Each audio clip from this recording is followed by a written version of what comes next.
Now to the deep dive into how the NBA's investigation to allegations of illegal gambling could be growing. The league is reportedly requesting access to cell phones and documents from multiple teams, including the Lakers.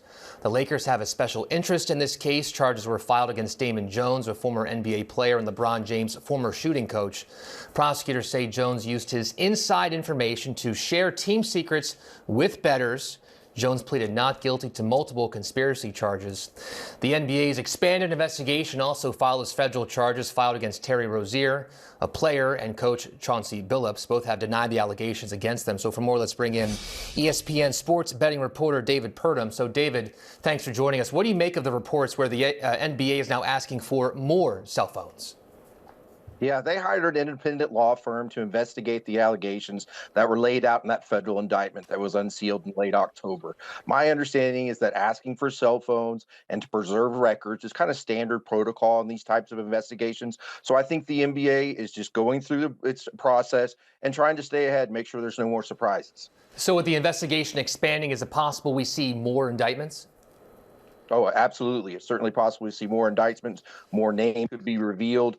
Now, whether that's a superseding indictment attached to this one or a separate one is still to be seen. We are aware of an investigation out of the Eastern District of Pennsylvania. That one is centered on alleged point shaving in college basketball. It's believed some of the same bettors that were named in the NBA indictments may have been involved in the college basketball case. So, yes, these cases are not over by any means. You've covered sports betting for more than a decade. Do you think these charges impact the way we look at professional sports?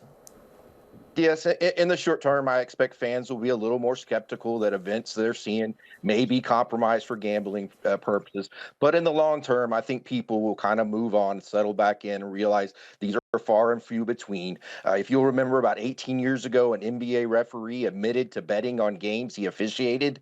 In terms of a betting scandal, it really doesn't get much worse than that. And here we are a couple decades later, and the value of NBA franchises are at an all-time high, and basketball remains extremely popular in the U.S. And then what about the sports betting industry? Do you think this case will put a stain on that industry? I do. I think the rash of betting scandals we've seen over the last month certainly do not shed the betting industry in a positive light.